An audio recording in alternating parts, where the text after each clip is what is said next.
Hi everyone, welcome to the session. Good evening. I hope you all are doing well. Kindly let me know if you are watching the session live that am I audible or not. Yes, so video is working fine. And yes, the audio is also absolutely fair. So today we are going to cover and discuss all the important current affairs from the first week of May. Although there is a little disclaimer that I'll put here in the beginning. We are covering all the current affairs starting from 1st of May till 7th of May 12 noon. So like currently we are here 8th of May we are discussing this particular session, but there are few news which are important and relevant from 7th of May also, which we will be adding further in the second weekly session. And likewise, because the last day when you compile the news, some of the news which have turned up at the last moment that we are not able to analyze, incorporate, and integrate in the slides here. So they will be covered in the weekly sessions that we are going to take further around 14th or 15th. And likewise for the last week of the May, that will be integrated in the monthly compilation session. So you do not have to bother, stick to the basics, cover the session, and also if you have not subscribed to the channel, do subscribe it. So the very first news that we are having here is regarding India's first MLFF tolling system which has been launched in Gujarat. What is this MLFF? It stands for multi-lane free flow. For example, till now if you are driving a vehicle, commercial vehicle, private vehicle, a car or a truck, whenever you're going to the toll area, there is definitely a barricade. There are people who are collecting toll. Entire system is operated by NHAI, the regulatory body, National Highway Authority of India. Now, with this particular pilot test that has been undertaken on NH48 in Gujarat, India is planning to transition into the next leap of toll collection. From the physical toll collection, we have already transitioned to the toll tax through the FASTag, and now we are transitioning to a newer phase where there is no barricades at all. Alright, so the physical stopways, the physical doors that are usually intact, often causing a lot of crowding near those toll plazas, wasting fuel, wasting precious time of the people. At times there can be a fight between individual. For example, I am not supposed to give the toll, I am not supposed to pay this toll tax. So whether the person is supposed to pay or not pay, it is entirely between the toll operator, the government and that particular individual. But due to that fight, due to that conflict, often the precious time of the people, it also gets wasted. So in order to reduce these type of situation, now we are having a more automatic, a seamless, a free flow module which is called as MLFF. Now you can swiftly, seamlessly, without stopping, at a speed of 80, 90, 100, 120, whatever you are traveling on these national highways, you can just go past these toll plazas. Alright, all your data, all your information, it is going to be scrutinized by these newer technology that has been incorporated. There are certain implementation agency in which ICIC is also there, which is associated with this MCL, that is Indian Highways Management Company Limited, and they are, in a way you can say, collaborating to make this thing possible. And there are certain conditions also, you should be aware of them as well. So we'll cover that. So this was a pilot test. In the later phases it will be expanded, integrated in the other toll plazas as well. So firstly it has occurred where National Highway 48 at the Surat Bharuch section of this particular highway, which is in the state of Gujarat. The name of the specific toll plaza, it's not seem to be very important, but we never know what can be asked. So it is Chorayasi toll plaza where this has been done. So we are trying to remove the physical boom barriers and allowing seamless transit to happen, saving the fuel, saving the time, making things more efficient, preventing crowding, congestion, etc. Now the technology mechanism that has been used, this RFID which is there for the FASTag, the same RFID, that is a radio frequency identification system, the same technology is going to be utilized here also. It is going to be a more advanced and a better version, high performance version of that RFID.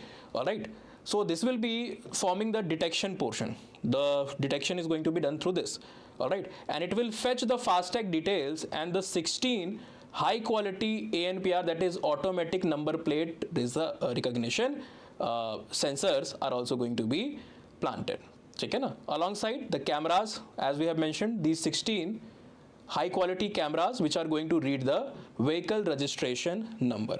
Now let's suppose due to certain system or systemic failure, weather condition or any other issue, list of things, if the amount is not immediately deducted from your account, then what will happen?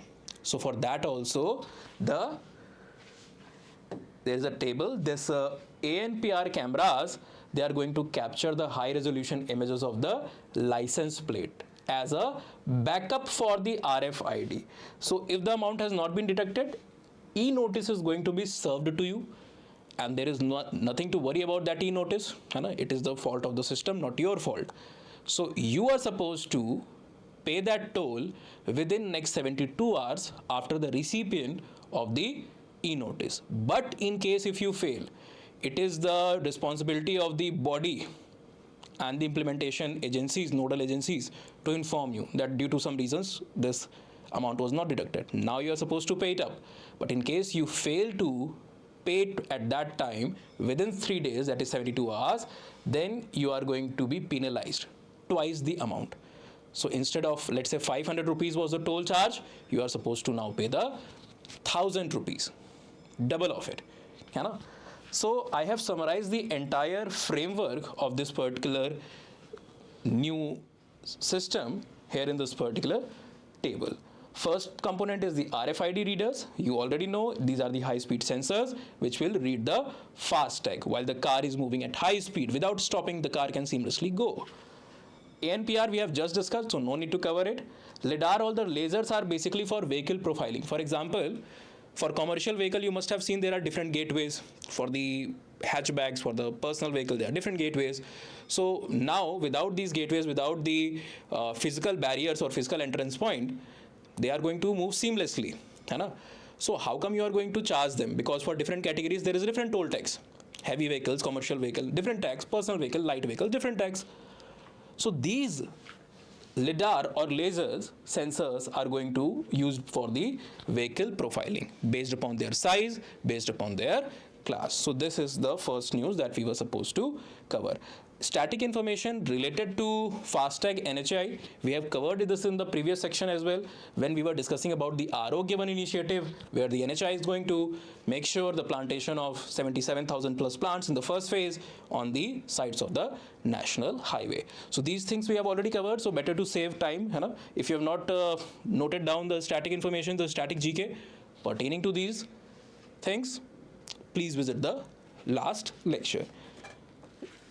And also you can keep asking your doubts in the comment section. If you face any doubt, any query, towards the end of the session we do have practice questions where you are supposed to answer if you are sure about it. Moving to the next news is regarding India and Tanzania joining a trade committee meeting, that is JTC. So Tanzania, where it is an East African country, just like Sudan, just like Ethiopia. All right, it is also an East African country, and we are primarily trading a lot of things with East Africa. We are also contributing a lot of things to Tanzania. So there is a lot of to and fro, import and export, that is going on.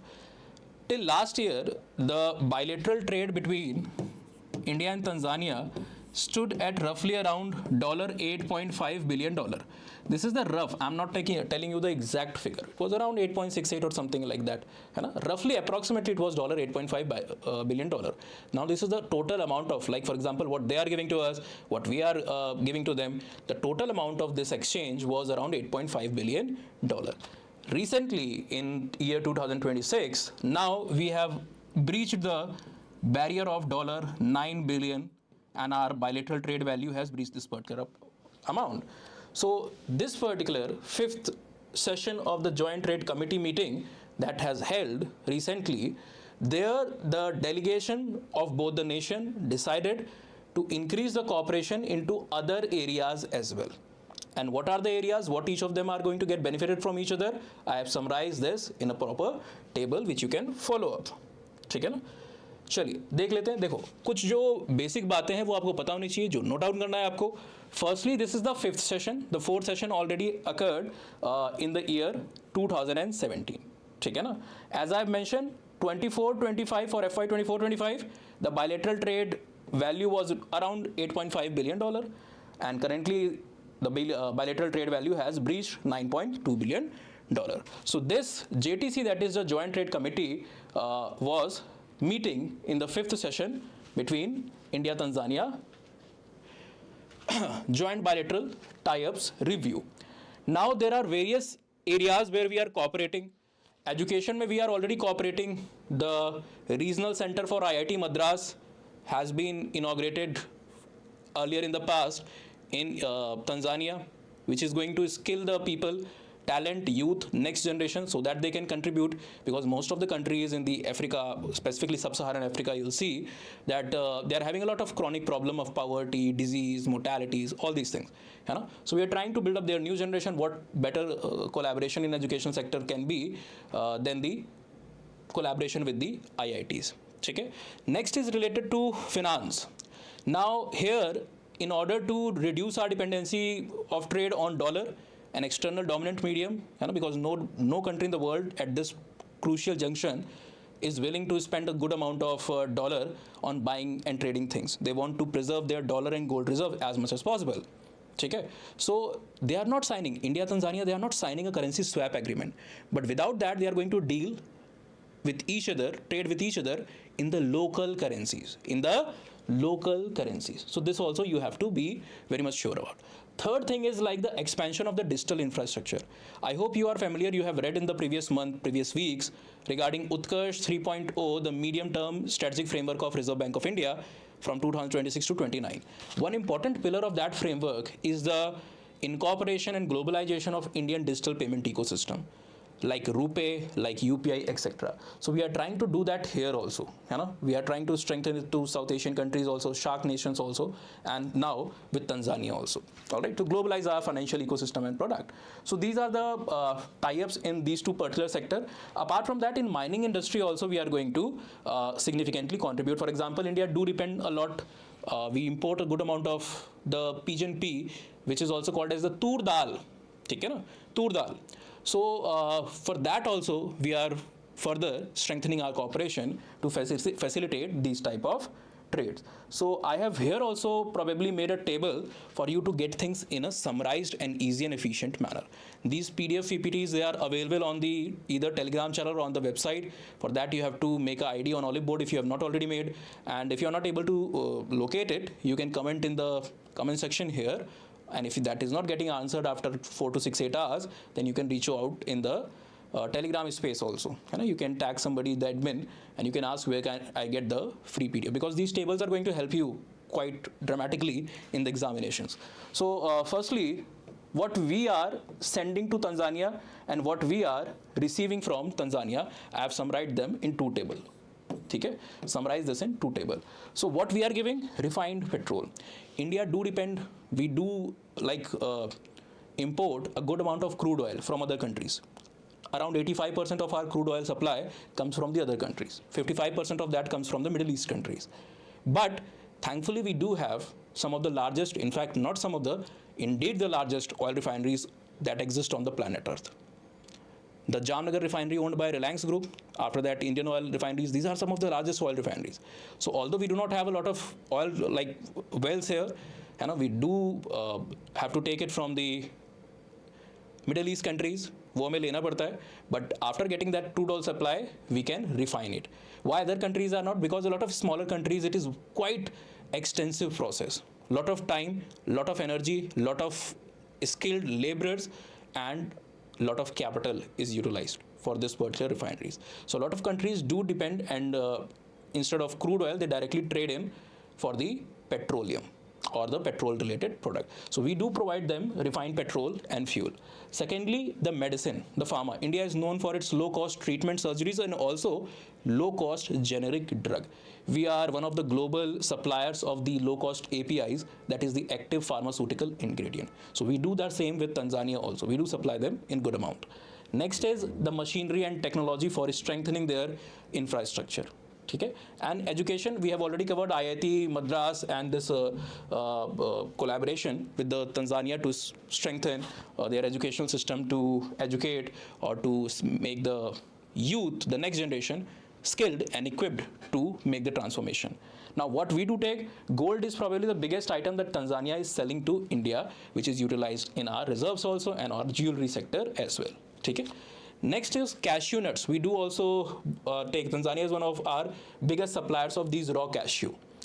Next comes the pigeon pea, the pulses, the tur dal, which I have already mentioned, and avocado has been a recent addition. It has become quite popular after the COVID, around the COVID, 2019-21, you know, on Blinkit, on all these type of platforms.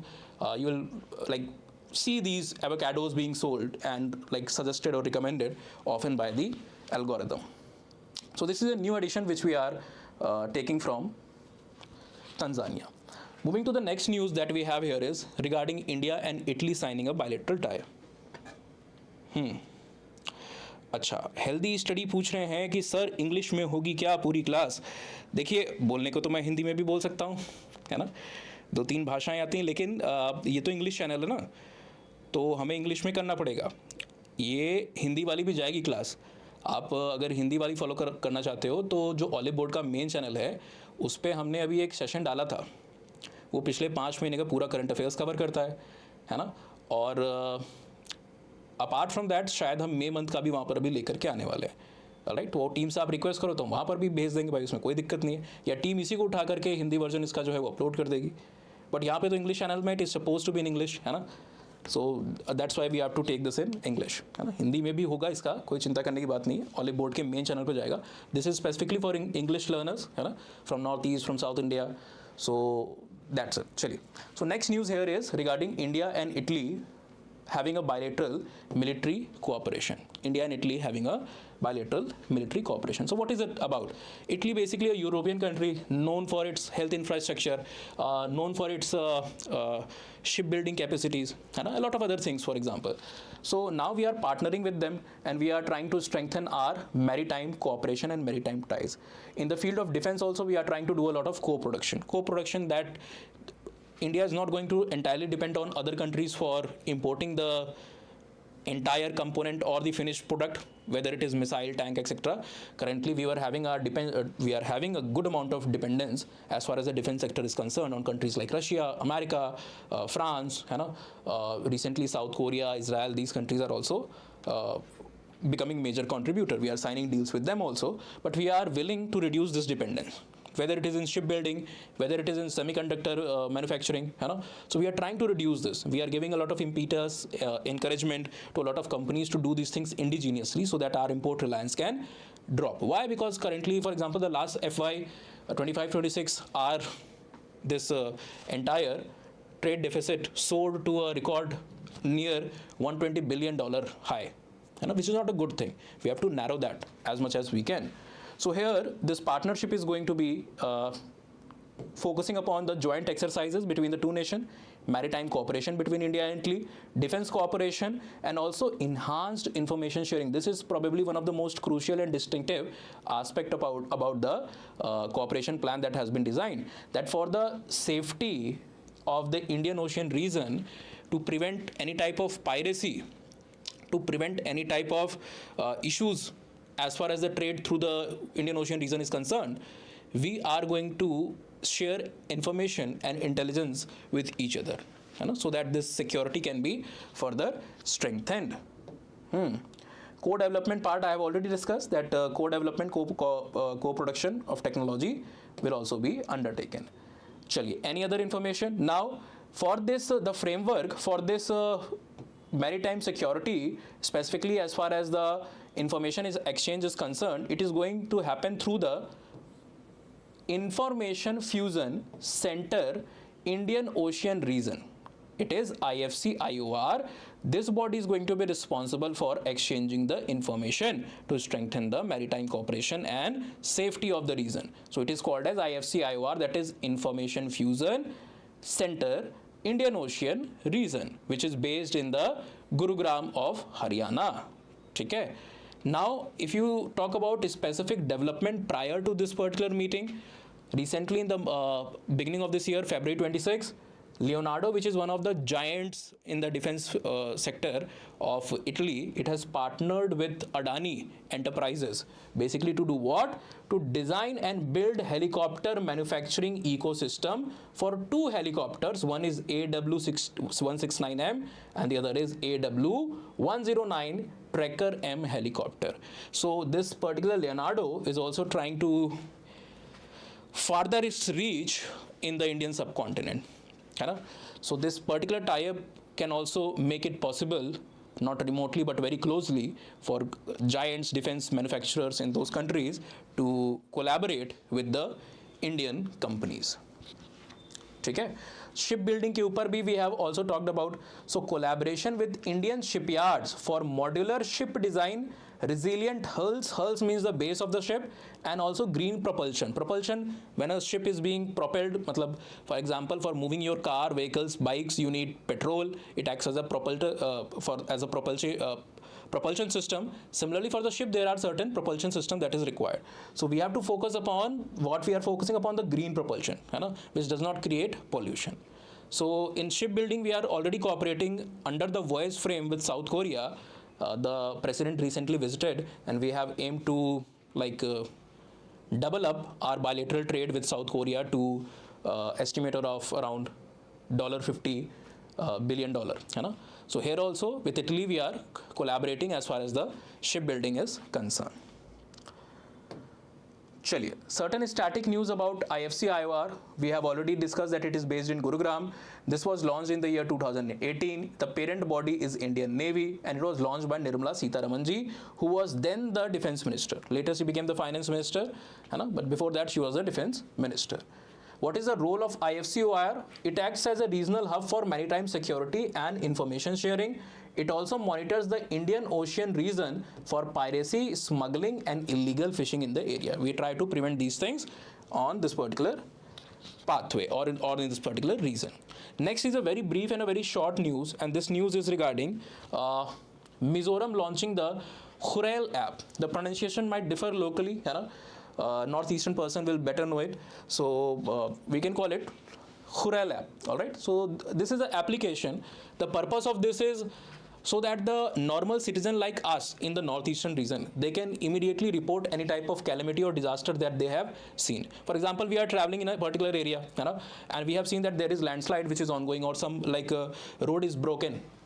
So to prevent any type of accident, somebody might not see that particular thing and they might face the accident. So to prevent these type of mishappenings, now the public can also report using this particular application. And the dissemination of the information, that is sharing it with the others, the other public, it is going to be done by the State Disaster Management Authority and the District Disaster Management Authority by the mechanism of alerts and push notification. So citizens can instantly report these type of disaster. Now this is going to be the first time that in Northeast state this type of mechanism or this type of app has been launched. Now the real meaning of Khurel in the local language is nature. You should be familiar with this also. Static information about Mizoram, not very important. Mizoram, one of the northeast state, one of the 7 sister state. Earlier it was part of Assam, then it became the Union Territories around 70s. Then in the time period of when Rajiv Gandhi was the Prime Minister, the Mizo revolt which started during Nehruji's age, it was curbed and a accord was signed with the MNF leader named P.U. Laldenga, and finally the full statehood was given to Mizoram, and P.U. Laldenga became the chief minister. So it has a history. It was also the very first time when India airstriked on its own territory. In order to curb this retaliation, in order to curb this separatist movement, the Mizo revolt that was ongoing during that particular time. So most of you, specifically the Gen Zs, they have heard the airstrike term quite recently, in past decade. But the first airstrike, actually when it happened, we airstriked our own territory to curb this particular situation. Moving ahead. चलिए, any doubts question, keep asking them. Next is Indian Navy receiving Project 17A frigate Mahendragiri. I hope you are aware with what is a frigate. Frigate is a type of ship, है ना? So there are 4 categories of ships that you will find with Indian Navy or any type of navy in the world. The smallest one, which is most mobile, which is the fastest because it is lighter, it is not very heavy, it can locomote very fastly. That is called as corvette. After corvette is basically for monitoring the littoral region near your own territory. It does not have a large amount of payload, large amount of weapons for warfare, etc. It is for monitoring the closer area from your territory, which is called as the littoral regions. Second is the frigate. Frigate is the moderate size, medium sized. These corvettes and frigate are often type of stealth ships. This cannot be easily detected by radar. Why? Because of their composite body material of which they are made. Secondly, they are smaller size compared to the other two, which are the larger one, which is called as destroyer, and the cruisers, which are several thousand tons, 6,000, 8,000, 10,000 tons. They are having like enormous amount of material, warfare material, space, okay, and missiles, etc. They are for a full-fledged warfare. They are the largest one. So Indian Navy is currently getting 7 frigates in the series which is called as the Nilgiri class. So what is this Nilgiri class? See, whenever, for example, in history or archaeology, the first site of a particular civilization is discovered, it is called, this entire civilization is named after that. For example, in the Indus Valley civilization, the first site which was discovered was called as Harappa. So entire civilization is often called as Harappan civilization. You never call it Dholavira civilization or Lothal civilization or any other civilization. You only called it either Indus Valley, because most of the initial sites that were being found, they were on the bank of river Indus or the tributaries of Indus. So it is called as Indus Valley or it is called as Harappan.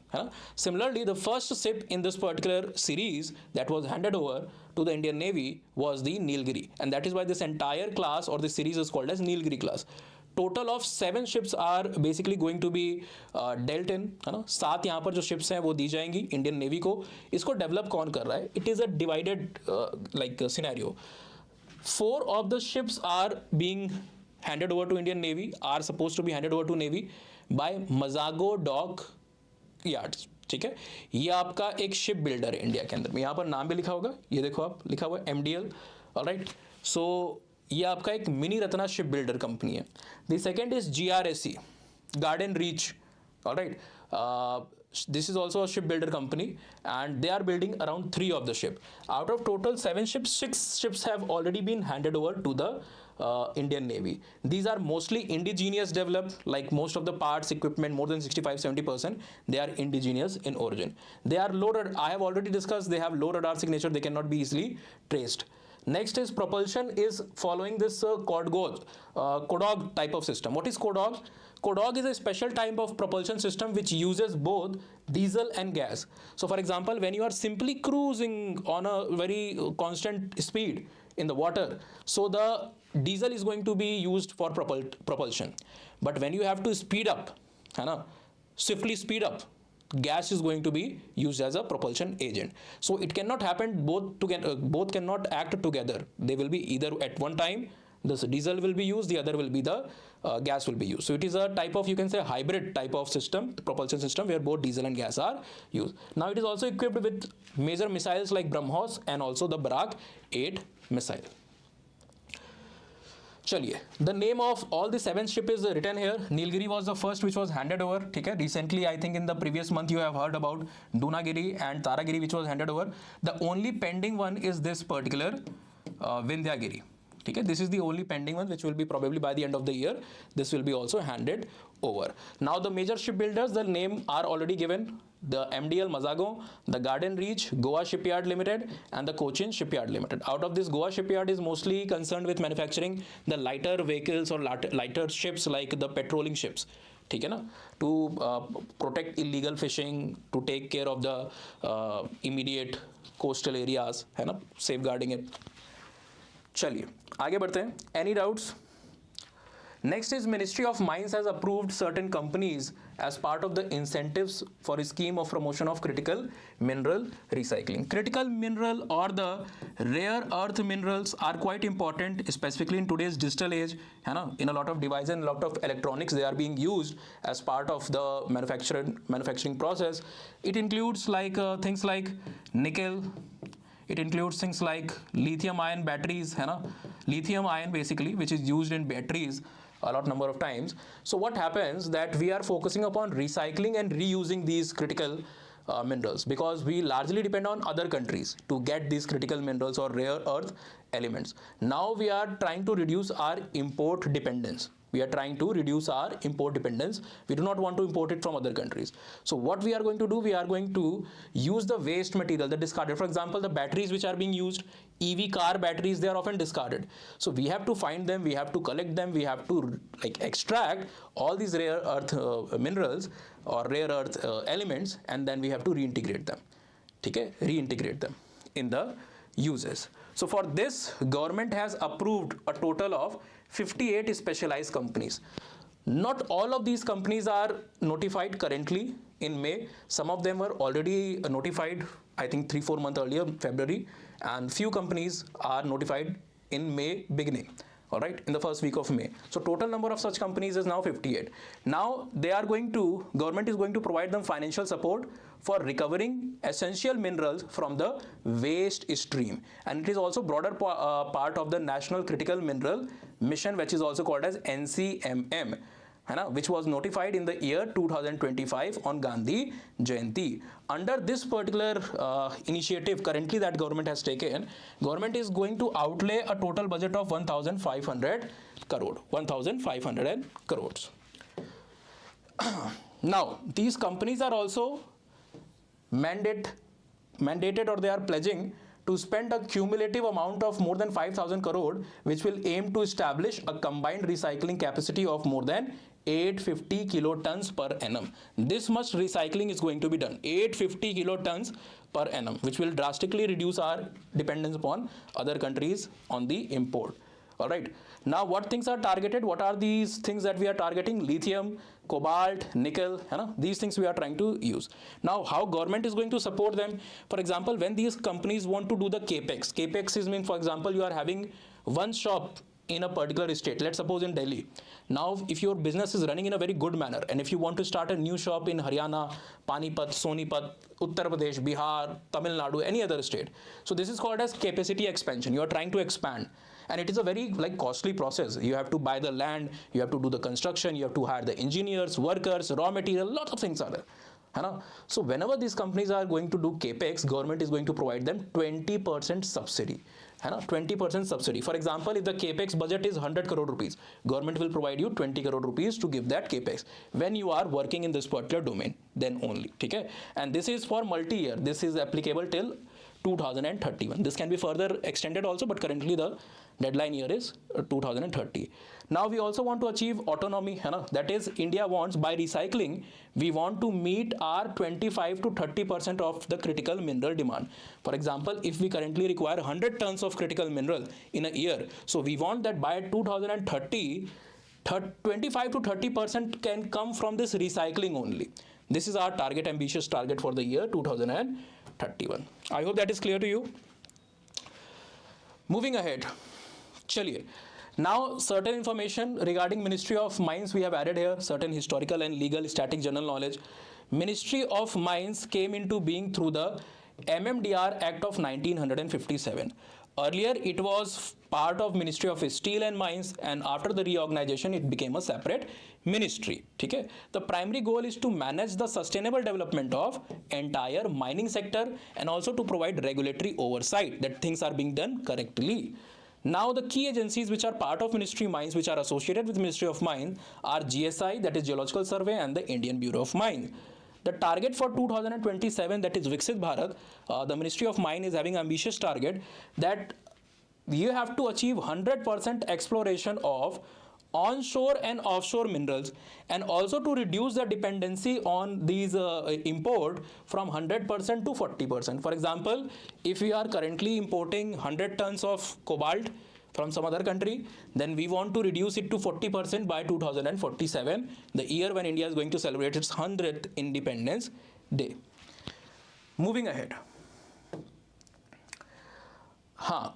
Now the keyword which was mentioned here was national critical mission also, है ना? So this is a whole of a government approach where different organs, different ministries, different bodies of the government, they do not work separately, rather they work as a unit. This type of approach is called as whole of government. There are less delays, there is more cooperation, operations are also more streamlined. So this is a better approach of doing the things. Now the total outlay for the national mineral mission is 34,300 crore for a time period of 7 years between 24-25 to 2030-31, and it covers all of these things from exploration to mining, etc., everything. Total of 30 minerals are notified in this particular list of under the National Mineral Mission, which includes lithium, beryllium, germanium, graphite, etc. ठीक है, चलिए. Next news is regarding BIS new assistive product standards. This is basically an initiative for helping the people with benchmark disabilities, people who cannot see, people who cannot walk properly, you know? So we are trying to improve the quality of their life. How come you are trying to do that? By improving the quality of medical aid that they use. For example, a person who cannot see is dependent upon those assistive braille you can say platforms, ठीक है ना? Apart from that, a person who cannot walk, they depend upon these sticks, ठीक है?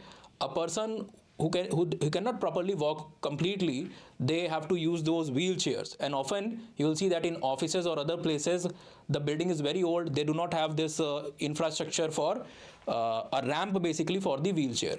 So wheelchair cannot probably go there, you know, because there are stairs. On stairs it is very difficult to take the wheelchairs, you know? So the ramps are not there because the buildings are very old.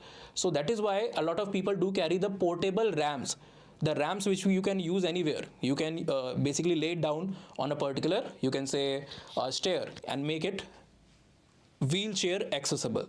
So the aids which are used by these people, they are often not having any proper standard. So we are trying to notify a list of certain important critical medical aids which are used by these people with benchmark disabilities, a total of 20-21 such product, and we are trying to confer to the global standards, WHO standards, so that we can internationalize it. We do not have cheap quality or below quality type of product. So for that, Bureau of Indian Standard has introduced 6 new quality benchmark for medical aids like crutches and walking sticks, okay, to align with the international competitiveness.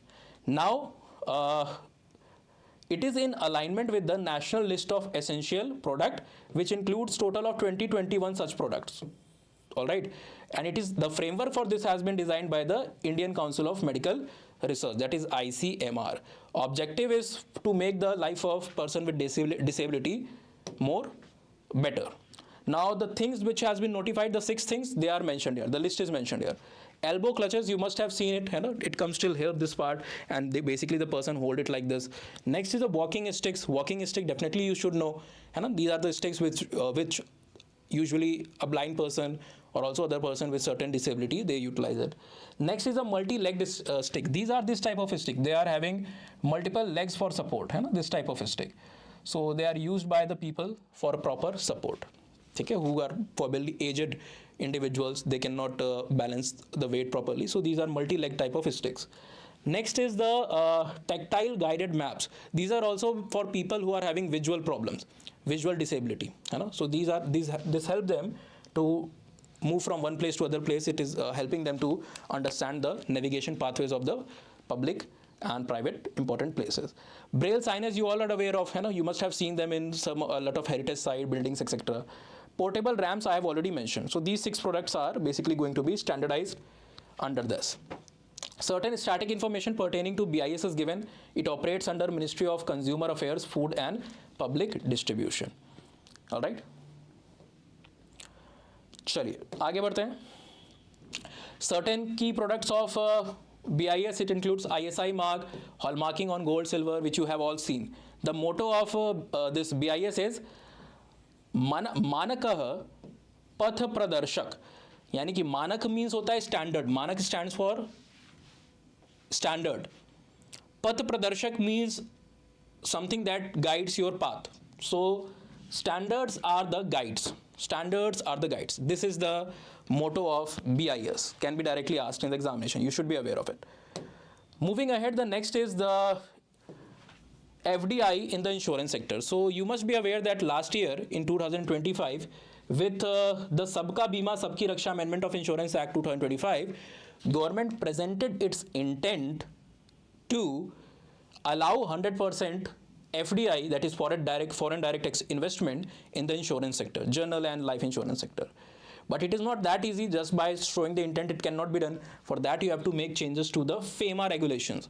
So recently in the May 2026, the Foreign Exchange Management Non-Debt Instrument Second Amendment Rules 2026, 100% route for FDI in the insurance sector was completely permitted. But there are certain regulatory guidelines which has to be seen. ये तो पहले से ही done था. It was already something which was very much sure.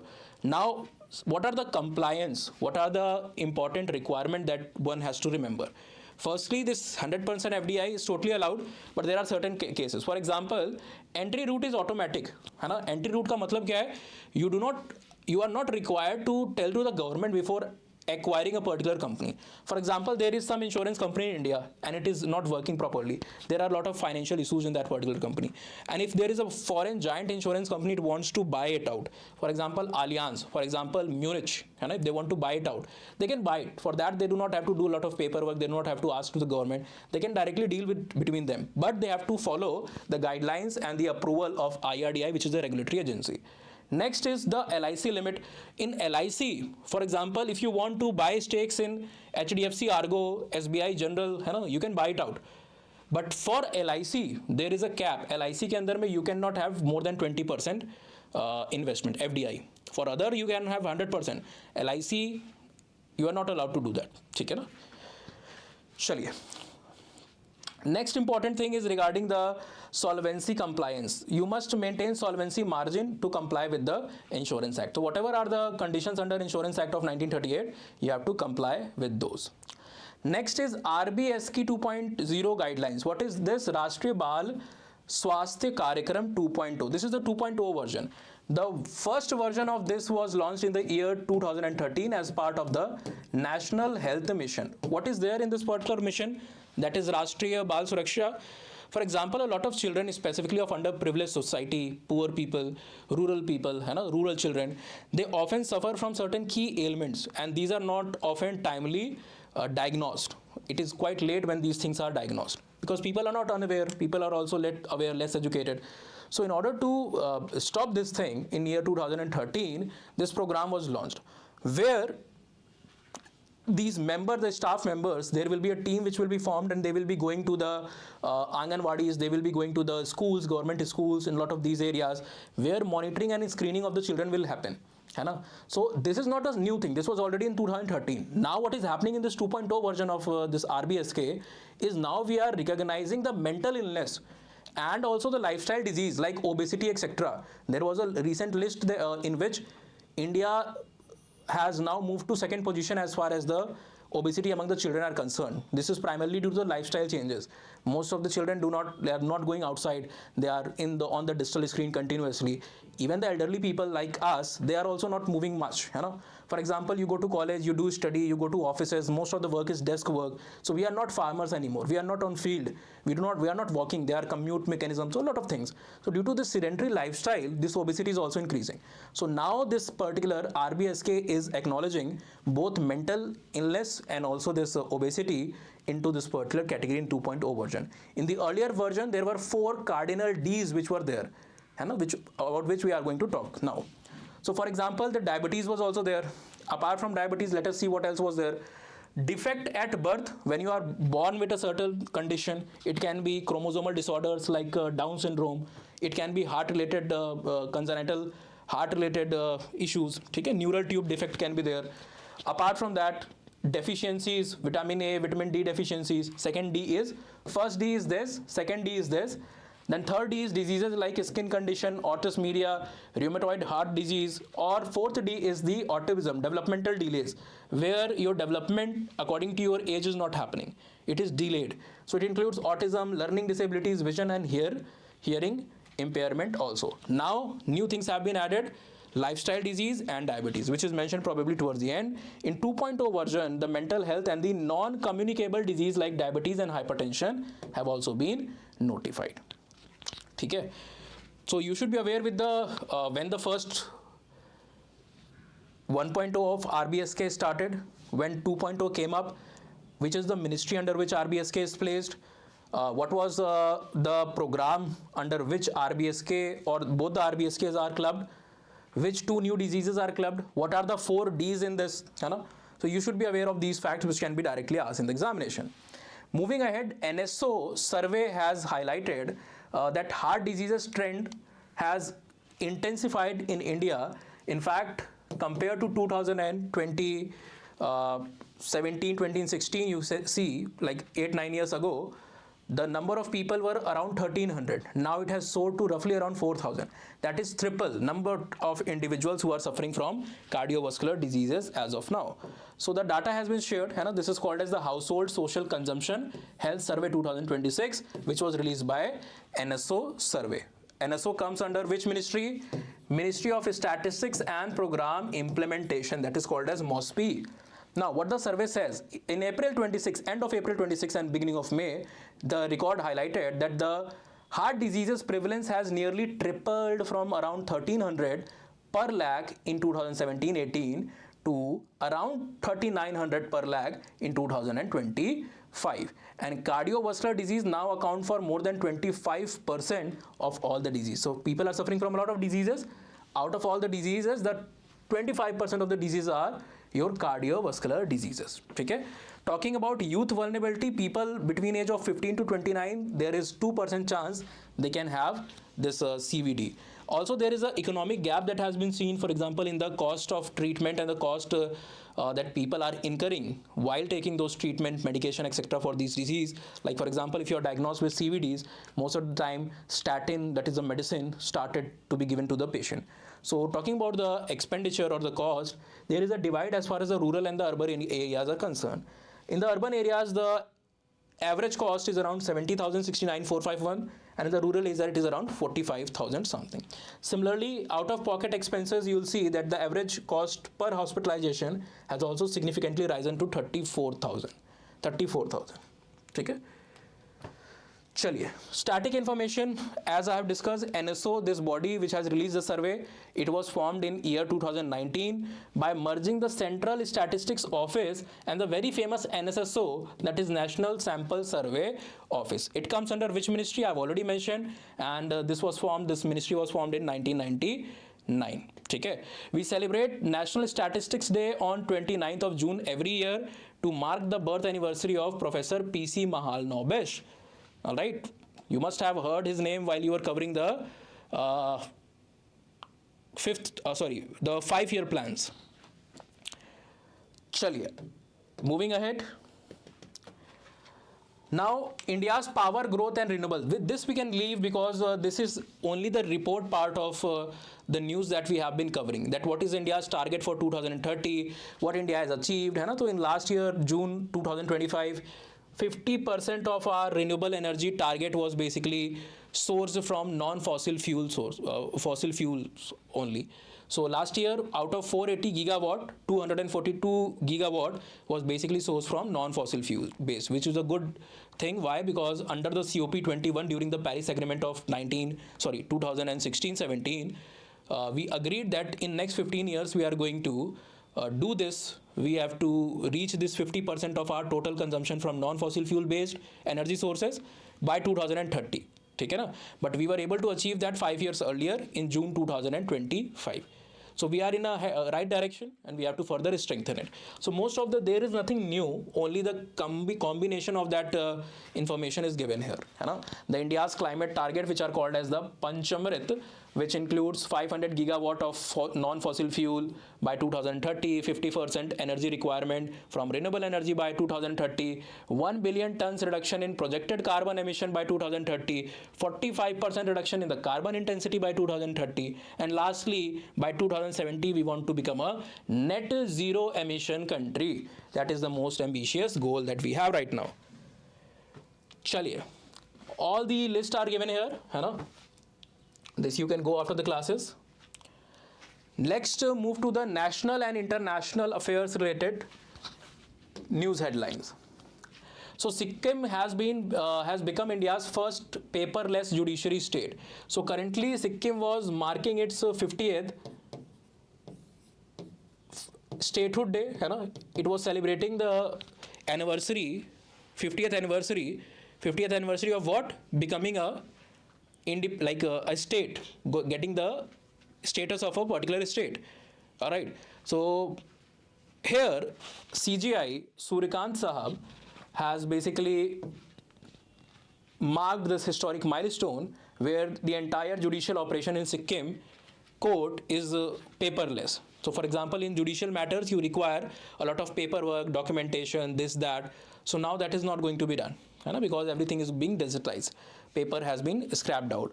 Apart from that, there were two important artificial intelligence tools which were also mentioned. One was the SUPACE tool, which stands for Supreme Court Portal for Assistance in Court Efficiency. It is basically a legal research tool. So SUPACE is a legal research tool. You have to keep this in mind. And the other tool is called as SUVAS. SUVAS is basically a translation tool which translate the judgment of the court into regional languages for more accessibility and comprehension by the people. Okay? Full form of SUVAS is Supreme Court Vidik Anuvad software. Vidik, that is legal, lawyer, and Anuvad means translation software, you all do know. Chaliye, static fact related to Sikkim is not at all important. It became with the 36th Amendment Act of 1975 during the year of emergency. Sikkim has become the 22nd state of India. Okay? आगे बढ़ते हैं. Now, this important news related to SEBI has also been mentioned here, which is the PaRRVA framework. You must have seen a lot of people on social media, these so-called fin influencer. They often claim that they have made 50% profit in past 3 months, and they try to lure and attract the innocent people into buying their courses or investing in using their tips.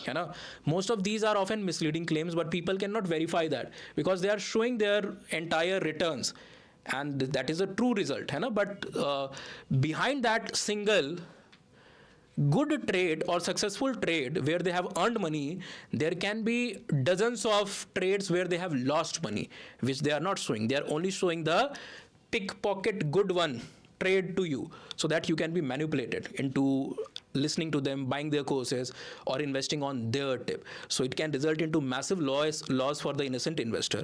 In order to reduce this, the SEBI has came up with this operationalization of what we called as the PaRRVA framework. In this PaRRVA framework, there are two major components. One is the CARE rating, which is a rating agency. It is a private owned company, private sector company, which is publicly listed in the stock market. Okay?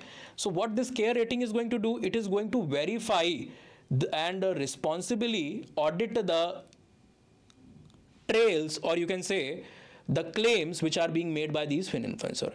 So if you are making a particular claim as a fin influencer that I have made this much money, my successful trade has achieved me 74% returns, you have to get that verified. And apart from that, all the other trades, because it is possible that you are pickpocketing one trade and not showing the other trade. So you have to give the complete list and get it validated independently by this body that is called as CARE rating. And the data is going to be entered where? It is going to be hosted by a central data repository, which is managed by which body? That is NSE, National Stock Exchange. All right. Chaliye. So after this, we are done with the coverage of the important news from the first week, and now it is time to solve certain questions. So those who are comfortable, they can give the answers in the comment section, alongside me, who will be answering most of these for you. So the first question is, which bank developed country's first multi-lane free flow barrierless tolling system in Gujarat? And options are HDFC, ICICI, State Bank of India, Axis Bank. Anyone who is willing to give the answer? If you are not following the session from the beginning, then I understand. ठीक है, तब नहीं पता होगा आपको. लेकिन if you are attending from the beginning, you must be knowing. Correct answer is ICICI Bank. ठीक है ना. MLFF was multi-lane free flow. Where it has started, NH 48, National Highway 48. ठीक है. Next question is, as per the new MLFF tolling rules, what is the penalty multiplier if a user fails to pay the fee within 72 hours? So the penalty amount will get doubled. So correct answer will be C2X. So for question first, the answer is B. For question 2, answer is C. Let us verify it. Yes, the answers are mentioned here. Moving to the next question, that is, during the 5th Joint Trade Committee meeting, India and Tanzania focused on promoting trade settlement in which of the following? So for this, correct answer is US, not dollars, this local currencies. B is the correct answer. Next, which of the following is the largest item by value exported by Tanzania to India? So for this, correct answer is gold. Yes. Next is, in which Indian city is the Information Fusion Center, Indian Ocean region located? So correct answer for this is Gurugram. Next is, which northeast Indian state recently launched Hurel app for real-time monitoring of natural disasters? So for this, the correct answer is Mizoram. ठीक है, आगे बढ़ते हैं. From which shipbuilder did Indian Navy receive the 6th Project 17A stealth frigate? Now the question is incomplete. Why? Because the correct answer is not mentioned. Probably it has got deleted by error. Correct answer is Mazagon Dock. All right. MDL is the correct answer, which is not given here. Next question 8 is, what is the capex subsidy offered to companies cleared for critical mineral recycling? So correct answer for this is 20%. MDL and 20% is the real answer. ठीक है, Mazagon Dock Shipbuilders, MDL and 20%. Next is, what is the motto of Bureau of Indian Standard as seen at its headquarters in New Delhi? Satyamev or service before or yoga karmasu kaushalam? The correct answer is Manakah Patha Pradarshakah, that is B. Question number 10 is, the government has notified 100% FDI by automatic route for which insurance sector entities excluding LIC? So correct answer is intermediaries, brokers, agents. Moving ahead, next is under the new RBSK 2.0 guidelines, the 4 T's mnemonic is specifically used for screening which condition? Anemia, heart disease, diabetes और tuberculosis. इनमें से कौन सा है? तो diabetes आपकी वो disease है. ठीक है, 4 T's आपका डायबिटीज के साथ में जुड़ा हुआ है. Alright. According to NSO Health Survey 2026, what has happened to the prevalence of heart disease? It has got tripled. So correct answer is B, nearly tripled. 4 T's का full form भी यहाँ पर है: toilet, thirsty, tired, thinner. These are the screening test. Question number 13 is, what percentage of India's total installed power capacity was? Acha. So this is very easy. C, 50%. That was equivalent to 242 gigawatt in June 2025. Question 14 is, which state was recently declared India's first fully paperless state judiciary during national conclave? So the correct answer for this is Sikkim. By whom? By the CGI of the country, Mr. Surikant or Justice Surikant. Next, last 2 questions are, which AI tool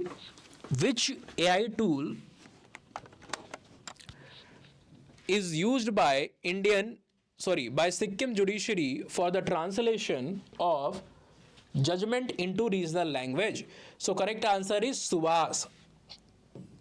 ठीक है ना, supreme court का जो विधिक Anuvad software है, supreme Court Vidhik Anuvad software for translating the judgement into local language और regional language. Which independent agency serve as the verification body for SEBI's new PaRRVA framework? So the body is Care Rating. ठीक है, CRISIL is also a rating body, ICRA is also a rating body, but here correct answer is Care Rating. चलिए. So with this we come to the end of the session. Now we'll meet on 15th or 14th of May with the second week current affairs. All right. If you have any doubt, you may put that in the comment section. For PDF, you can reach out to the team. They will help you get that. You can put that in the comment section also if you want to get the PDF, or else you can search it on the Telegram or the Oliveboard website. If you're not able to get, comment on the Telegram. You will be probably able to find it out. Somebody will help you out. Okay? Thank you very much. Goodbye. Take care. Do practice these things. All the best.